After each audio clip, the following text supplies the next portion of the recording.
तुमचे मित्र शरद यांनी आमदार झाले काय तुमच्या भावना आहेत? त्यांची आमदारपदी निवड झाल्याबद्दल त्यांचं मी त्यांचं अभिनंदन करतो, त्यांना शुभेच्छा देतो आणि पुढील पंचवार्षिक मध्ये जुन्नर तालुक्याचे वैभव चांगल्या प्रकारचे भर ते निश्चित प्रकारे पाडतील आणि त्यांनी 5 वर्षात जे कामं केली ती आपण पुढे नेली. मागच्या 5 वर्षात मी जे काही कामं केली ती पुढे न्यायची आणि तर महायुतीचं सरकार आहे त्याच्यामुळं एकत्रित काम करायला काही अडचणी येईल असं मला वाटत नाही आणि शेवटी सरकारमध्ये तालुक्याने प्रतिनिधी निवडत देत असताना लोकांचा हा कौल जो आहे तो निश्चित प्रकारे मान्य करून जुन्नर तालुक्याचं हित जोपासण्याचं काम ते आणि मी आम्ही एकत्रितपणे करू. पण आमदार निवडून आल्याबद्दल त्यांचं मी मनपूर्वक आभार मानतो. त्यांचं आभार त्यांना शुभेच्छा देतो आणि त्यांचं अभिनंदन. आता अपेक्षा काय आता जुन्नर तालुक्याला पर्यटनाच्या दृष्टिकोनातून पुढे न्यायचं आहे. जो पर्यटनाचा डीपीआर तयार करण्याचं काम आपण हाती घेतलेलं आहे. तिथून 4 सर्किट्सनुसार डेव्हलपमेंट आपण चालू करतोय. एक ऐतिहासिक सर्किट आहे, एक नैसर्गिक आहे, एक आध्यात्मिक आहे आणि एक साहसी पर्यटनाचं आहे. त्याचं काम आपल्याला पुढे घेऊन जायचं आहे. त्याचबरोबर बिबट मुक्त हा तालुका होण्याकरता आपल्याला सरकारच्या माध्यमातून जे जे उपाययोजना करायच्या आहेत, केंद्र सरकारच्या माध्यमातून जे करायचे आहेत, ते पुढं वस्तुनिष्ठ आपण घेऊन जाऊन आजपर्यंत जे काही कार्य केले ते पुढे घेऊन जायचं आहे. या तालुक्याला दिवसा वीज मिळण्याकरता आपण आता जी काही कॅपॅसिटी वीज पुरवण्याची आपल्या तालुक्यातली आहे ती सर्वांना एका जमा प्रणाली आहे. म्हणून सौर ऊर्जा प्रकल्प आपण जे काही काम हाती घेतलेलं आहे ते आपल्याला एकत्रितपणे पुढे घेऊन जायचं आहे. या तालुक्यात अनेक रस्ते पाणी पुरवठ्याचे स्कीम जे आता चालू आहे त्याच्यातल्या काही उणिवा असेल त्रुटी असेल ते फेर सर्वेक्षणाला गेलेले आहे. त्याला आपल्याला पुढे घेऊन जायचं आहे. विशेषतः आदिवासी डोंगर दऱ्यातला भाग मोठा आहे. तिथं पाणी पुरवठ्याच्या स्कीमचं काम चालू आहे. त्या पाणी पुरवठ्याच्या स्कीमचं मेंटेनन्स आणि लाईट बिल ते आदिवासी भागातले गाव उचलू शकणार नाही. त्याच्यासाठी गव्हर्नमेंटकडून आपल्याला स्पेशल प्रोव्हिजन ही करावी लागणार आहे. अशी अनेक कामं आहेत लोकहितासाठी, रोजगारासाठी आपलं पुढं घेऊन जायचं आहे. शिक्षणाने आपला तालुका समृद्ध आहे. तो पुढे घेऊन जाण्यासाठी त्यांच्या मनामध्ये जे मानस आहे की त्यांना अंतराळातली अभ्यास करणारे शाळा निर्माण करायची आहे. ते आपलं परिपूर्ण पद्धतीने पुढं घेऊन जाण्यासाठी आपले असे काम आहेत. शेवटी काय आमदार होतात, पुढे बदलतील, अजूनही काय होईल. जुन्नरच्या लोकांचं हित त्याच्यामध्ये मागं पडणार नाही. ते अबाधित राहायला पाहिजे आणि पुढे चांगल्या पद्धतीने ते कार्य करण्यासाठी आपण काम करतो.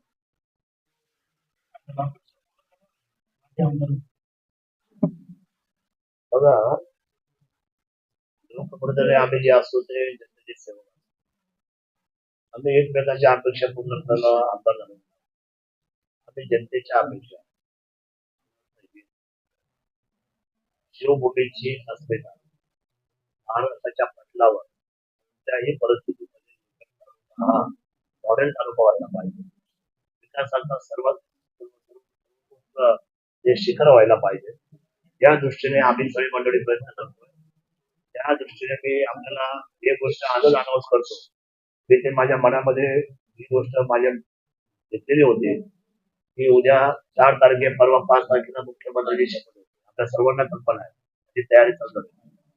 उद्या 4 वाजता उद्या 4 तारखेला सकाळी 10 वाजता अभिषेक बेनके यांच्या निवासस्थानी किती वाजता कारण ते त्यांच्याशी मला प्रशासकीय काही गोष्टी डायलॉग करायचा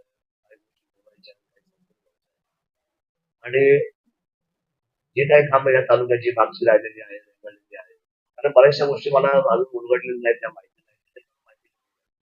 आता मी तुम्हाला नेहमी एक गोष्ट सांगत असतो की कधीही सुसंवाद हा तालुक्याच्या मजबूतीकरणासाठी फार महत्वाचा आहे आणि त्यासाठी मी उद्या सगळ्यांना जे 10 वाजता त्यांच्या घरी निवासस्थानी गेला त्याच्या वडील शेटच्या पण फोटो दर्शन घेणार. मी त्यांच्या वडिलांनाही तुमच्या घरामध्ये भेटलो होतो त्यावेळेला नागपूरच्या आदर्श माझी परंपरा राहिलेली आहे की ज्या वेळेला एखादी गोष्ट हँडओव्हर करून घ्यायची असेल किंवा एखाद्या गोष्टी समजा इकडे समजा एखादा खातेपलट होत असताना ही जबाबदारी आहे ती जबाबदारी एकमेकांना समजून घेऊनच ती करावी लागेल.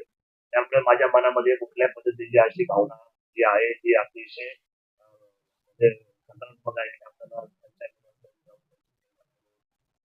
हा एक संस्काराचा गाभा जो आहे तो आपण समाजामध्ये प्रेरित करून ठेवला पाहिजे. त्यासाठी आपण ठाम असलं पाहिजे. आणि म्हणून मी आज तुमच्यासमोर एक सांगतो की साहेबांची भेट घेणं गरजेचं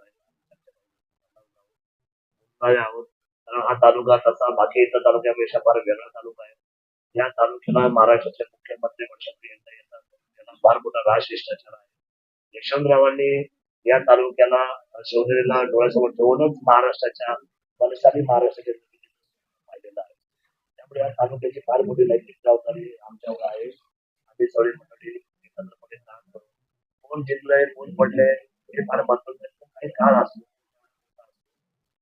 जे जे याच्यामध्ये काम करतात त्याच्यामध्ये आम्ही सगळं काम करून पर्यटनाचा सगळ्यात मोठा आराखडा जसं ते मोठे तिथे चार स्कोप मध्ये त्या तालुक्याला पर्यटनाच्या निमित्त पाहिलेले ते त्यांनी काय त्याच्यामध्ये आपल्या भूमिका ठेवली आहे काय त्यांचं म्हणणं आहे.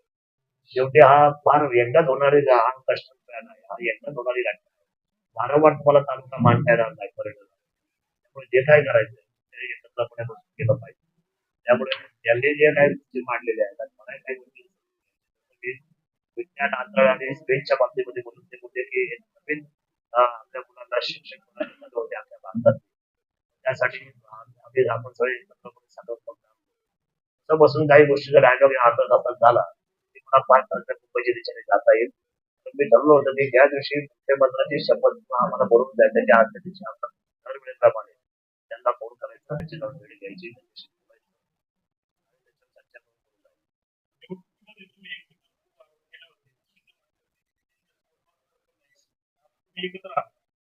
निवडणुकीमध्ये हे कार्यकर्त्यांना ज्या ट्विस्ट दिसायला लागतात एखादं दिसतो त्यामध्ये दुबई राजकारण आहे. राजकारणामध्ये थलगीतपणा चालणार राजकारणामध्ये डावपेच चालणार काही शीतयुद्ध होणार या गोष्टी होत राहतात.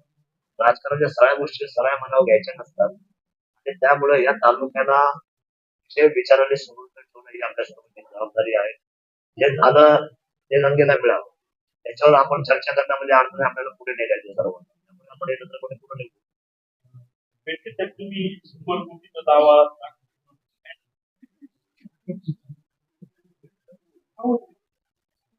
आता ते मागचं काय करून काढू लोकांची कारण कोटीचा दावा आता मला काय सांगितलं हे 100-200 आम्ही चांगली वापरून आपण एक वास्तविक चर्चा करू.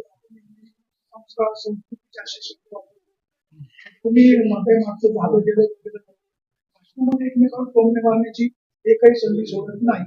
तसं मला एकमेकांना चिंते काय साहेब समजेल मला सांगा वातावरण गंभीर ठेवून काय मिळवणार. आता मी कधी कधी ठाकूर साहेब राग होतो पण प्रेम पण करतो त्यांची बदली करतात की बदली करून मागवली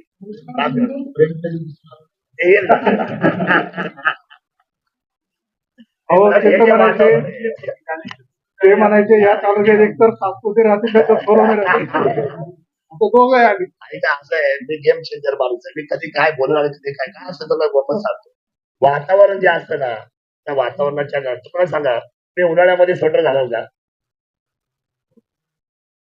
घालू शकतो.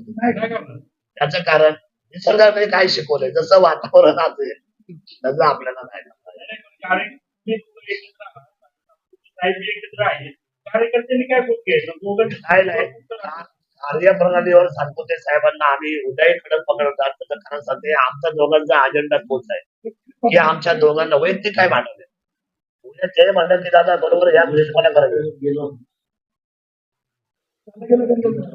ज्या गोष्टी आम्हाला अपेक्षित आहे जनतेच्या दृष्टीने त्या अपेक्षित कामासाठी आम्ही केव्हाही त्या अजेंडावर कायम राहू. परंतु वैयक्तिक आमच्या कुठल्या गोष्टीची हेवेदावी कुणाची कधी नसतातच पण ते तेवढ्यासाठी असतं आविर्भाव असतो त्याच्या वेळेचे लोकांची कसं असतं कारण एखादी घटना मृत्यूची आहे आणि अशा प्रसंगामध्ये जर आपण जर त्या ठिकाणी जर आपण सगळ्या गोष्टी खेचून नाही चालल्या तर लोकांना या गोष्टीमध्ये पोलीस सुरक्षा द्यायला नाही असं त्याच्या मनामध्ये भीती तयार होती आणि आम्ही त्याच्यामध्ये 100% आग्रह आहे की बिबटचा एकही हल्ला आमच्या मनुष्यावरचा होता कामा नये म्हणून आम्ही त्याच्यामध्ये कधी एखादी गोष्टी समजा अधिकारी हा प्रशासनाचा भाग आहे आणि अशामध्ये एकमेकांचे समजा सवाल जवाब होणं, किंवा त्यांच्यावरून काही शेतकऱ्यावर गुन्हे दाखल झाले मधल्या काळामध्ये, शेतकरी हायपर होणं, मग या सगळ्या गोष्टीमध्ये आम्ही सगळी मंडळी चिंतित राहतो. पण त्याच्यामध्ये यांचा डायलॉग असं झाला की मला न विचारता गुन्हे दाखल झाले, मला माहित नाही. मग हा जो समजा कम्युनिकेट जो गॅप तयार झाला, याचा अर्थ जनतेने काय काढायचा. आणि मग या सगळ्या गोष्टींमध्ये आपण ज्या वेळेला ती गोष्ट निश्चित, आता समजा उद्या माझ्या काम करण्याच्या पद्धतीमध्ये एखादी गोष्ट समजा जनतेच्या दृष्टीने समजा योग्य दिसली नाही, तर कदाचित आमचे वर्तन नेता माझ्या समजा बिघडला, मला 4 शब्द बोलले, तर तो त्या परिस्थितीचा भाग असतो. पण शेवटी एकत्र काम करावं लागतं ना सर्वांना. शेवटी हा लोकशाहीचा भाग आहे. लोकशाहीमध्ये आपल्याला सर्वांना बरोबर करून काम करत असतं. कदाचित तुमच्या विचारधारेत, त्यांच्या विचारधारेत, आपल्या विचारधारेमध्ये प्रत्येकामध्ये विचारामध्ये फरक आहे. पण शेवटी याचं उत्तर हे निर्णायक व्हायला पाहिजे आणि निर्णय उत्तरासाठी आम्ही 100% प्रयत्नशील राहू. आम्हाला या बाबतीमध्ये एक गोष्ट मला निश्चित कळलेली आहे की हा जुन्नर तालुका आपल्याला जेवढा बिबट्याच्या बाबतीत संवेदनशीलता जो त्रास झालाय मागच्या 5-10 वर्षात, आता मला हे कळतं की फार सोलापूर, कोल्हापूर पर्यंत फार बिबटे गेलेले आहेत, फार यांच्याकडे फार म्हणजे जुन्नर जुन्नर तर राहिलंच आपलं, ते तर आहे ते. म्हणजे एवढं त्याची मांजराची जात एवढी वाढली आहे, त्याप्रमाणे याच्यावर उपाययोजना फार गरजेचं. भाग घ्यायला 100%. बोलायला अतिशय चतुर आहे, मार्केटिंग करायला अतिशय हुशार आहे. जुन्नर तालुका सुसंस्कृत टिकावं तुमचे प्रयत्न निश्चित असतात. पण तुमचे मित्र राहिले त्यांच्याकडे तुम्ही जाणार आहे, तुमचा मित्र पराभूत झाला. सोनपाणीचा खेळ आहे मराठीमध्ये. 2014 ते 19 तुम्ही आपल्यामध्ये 24 ते आमदार झाले. तुमच्यामध्ये अशी सोनपाणी चालणार आहे का? तुमचे मित्र पराभूत झाले, त्याच्याबद्दल काय खेळ खेळ नाहीये, त्यांना भविष्याच्या शुभेच्छा. आपला काय जरूर शुभेच्छा. त्यांना काय नाही, माझं म्हणणं सकाळी 6 ला उठा, लवकर झोपा, रात्रीची जास्त व्हिडिओ पाहू नका आणि आपण एकत्रपणे काम करू. या दशकेमध्ये तुम्ही भाषण करा, मी म्हणाल बघा आम्ही दोघांनी एका कुटुंबाला मदत केली, केली का नाही केली सकाळी. मला असं म्हणते चला आपण हसून घेऊन तालुका सर्व मंडळी आहोत आणि तिथेच कुठं बोट ठेवायचं आपलं काही कारण नाही, कारण आपल्याला महाराष्ट्रात आपण केवळ जुन्नर तालुक्याच्या अस्मितेवर काम करत नाही, तर आपण जुन्नर तालुका महाराष्ट्राच्या पक्षातून जातो. त्यामुळे आपण वाद विवादावर जास्त बोलण्यापेक्षा आपण चांगल्या कामावर जास्त बोललं पाहिजे असं माझं मत आहे. भविष्य काळात देवेंद्र सरकार पक्षपात होणार नाही. त्याचा वाद हा कधीच नव्हता. आम्ही सांगा मला, एवढे आमचे एकमेकांचे वाद जरी दिसले असते तरी आजही मित्र जेव्हा आम्ही शेजारी बसतो एकमेकांच्या रिस्पेक्टफुली बसतो ना आम्ही सगळ्यांबरोबर, कुणाबरोबर सुद्धा, आणि चर्चा करते, संवाद करतो. आबोला नाहीये. आबोला म्हणजे घातक असं लक्षात ठेवा. छत्रपती शिवरायांचं स्वराज्यामध्ये एक प्रमाण होतं की औरंगजेबाबरोबर जेवढ्या लढाई केल्या ना, त्यांनी तह करताना मध्ये जे त्यांच्यामध्ये जे दोघांमध्ये संवाद होतो कधी बंद नाही केला. तो बंद न केल्यामुळेच त्यांना औरंगजेबाच्या दिल्लीच्या गादीपर्यंत पोहोचता आलं. शिवराय हुशार होते. आम्हाला सुद्धा तेच करावं लागलं आयुष्यभर. आम्ही सुद्धा किती एकमेकांशी मानलो. संवाद केल्याशिवाय आम्हाला त्याच्यामध्ये प्रगतीचा पाऊल नाही.